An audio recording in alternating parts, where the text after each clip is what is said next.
In the words of the Lord, but I say to you who are listening, love your enemies, do good to those who hate you.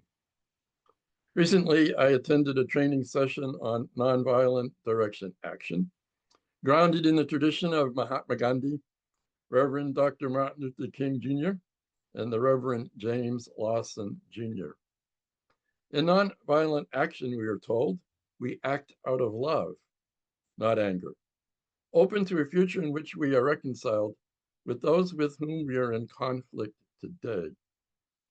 There are no evil persons, only evil deeds. One highlight of the event was the opportunity to take part in role plays in small groups. We did the role play several times over, swapping the roles. In one iteration, I was part of a group of demonstrators being heckled by an onlooker. I didn't do this even in the role play, but I so wanted to give him the finger. Taking direct action out of love, not anger. A big takeaway of the event for me was I have some work to do on that one. Let me just pause a little bit because I wasn't as aware of this name as much as I should have been to say a few words about Reverend James Lawson Jr.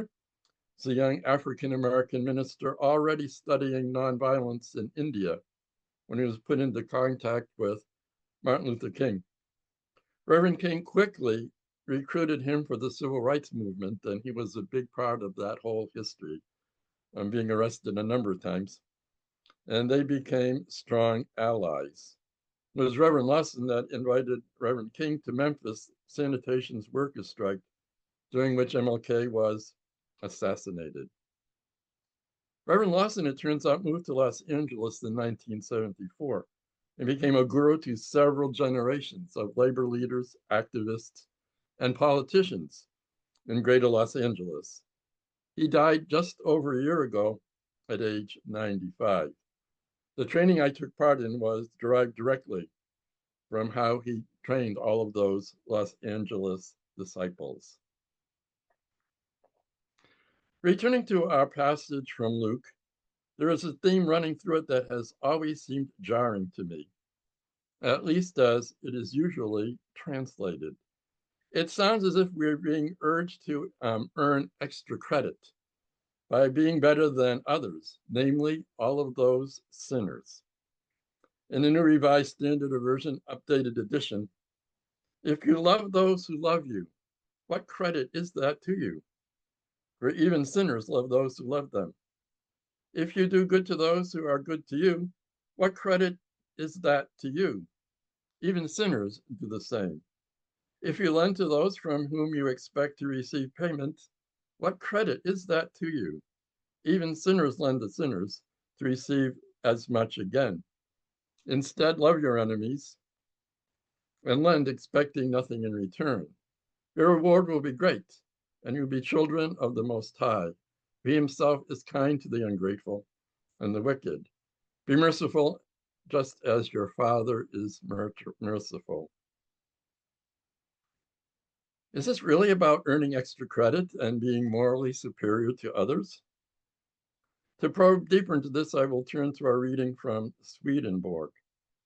The passage from Divine Providence reminds us that God's warmth and light, that is, the divine love and wisdom, good and truth, are flowing into everyone, including those with whom we find ourselves in conflict.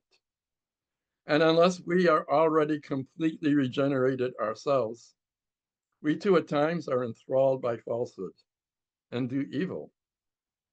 In light of that, we cannot consider ourselves or any fellow human being as either purely good or purely evil. Let us then return to Luke with the thought that we ourselves are at times the righteous and at other times the sinners. It turns out, as a student of Greek, it turns out that the word translated here as credit, charis, elsewhere in the gospel typically means grace or joy. The word translated here as reward, mistos, is the word that is consistently used in the parables of Jesus to stand for the wages earned by laborers. When our translation calls, what our translation calls God's kindness, Christos, has as its root meaning something like usefulness or helpfulness. Putting all of this together, I propose that we read this passage from Luke as saying that as we put away our sinful ways and experience the joy which comes from God, we're inspired to treat everyone with love and generosity, with the love and generosity that asks for nothing in return, including those who, at the moment, hate and revile us. We're to do this not for extra credit, but because, perhaps despite appearance, this is in fact the most joyful way to live. I am suggesting that we read Luke as telling us something like this. When we do good to those who do good to us, what joy is there in that? Even as sinners, we do that. And when we lend to those from whom we expect to receive payment, what joy is there in that? Even as sinners, we do the same. Instead, love your enemies, do good, and lend, expecting nothing in return. Then your spiritual wages will be great, and you will be acting as children of the Most High. For he himself is helpful to the ungrateful and the wicked. Be compassionate, just as your Father is compassionate. And I love the way at the beginning you say you honor the truths from all spiritual traditions. If you'll indulge me, I'm going to make a side trip into Buddhism here. There is a tradition of Japanese Buddhism often called Shin Buddhism, which I came to know and love during my years in San Diego. According to its founding legend, a king named Dhammakara went to the Buddha Lokeshvara Raja and made a series of vows. The essence of these vows was once he became a Buddha, a process which took him trillions of years, Dharmakara, now known as Amida Buddha, would establish a realm known as the Pure Land. The Pure Land is a place where the conditions are perfect for entering enlightenment. The vow was that anyone who called on Amida's name would enter this Pure Land. The Shin Buddhist senseis sometimes say, and this is the point of interest for me today, that Dhammakara felt everyone's pain as his own. Let's think about that for a moment.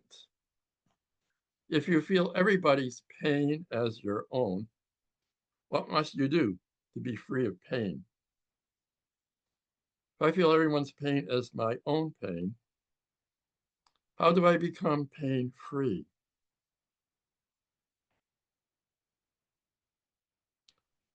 I can't prove this, but I expect that in a deep part of our souls, a part we are afraid to allow ourselves to consciously experience, we are all Dhammakara.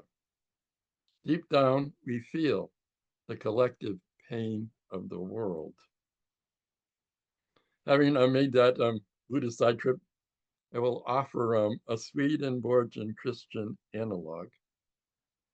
Christian tells us that the Lord's ruling love is to save the entire human race. Is heaven complete then? Is the Lord's ruling love fulfilled while there are still those outside of heaven?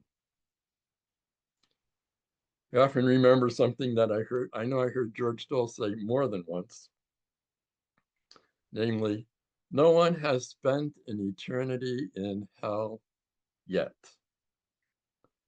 Swedenborg's emphasis on the freedom God grants us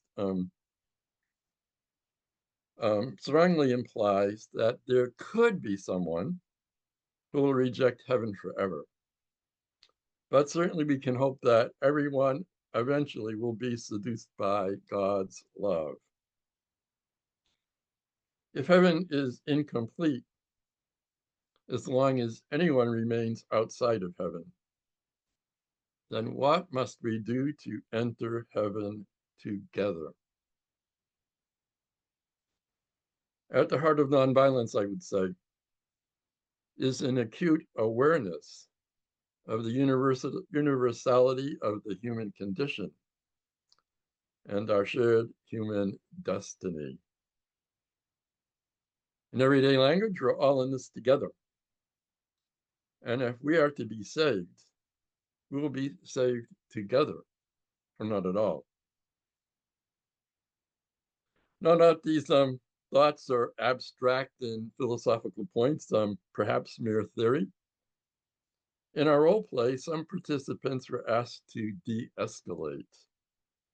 That is, to calm things down when they were on the brink of turning violent, even in words and gestures. My impulse to give that guy the finger. And I got to hear the stories of those who had successfully de-escalated confrontations in real life. Even in response to sudden and unanticipated crises, they were able to pause long enough to step back into themselves, be mindful of their instinctive emotional responses, and then to remember a broader, more long-term goal. They were able to remind others of a higher purpose. In the Swedenborgian language, we're aiming towards a heaven from the entire human race.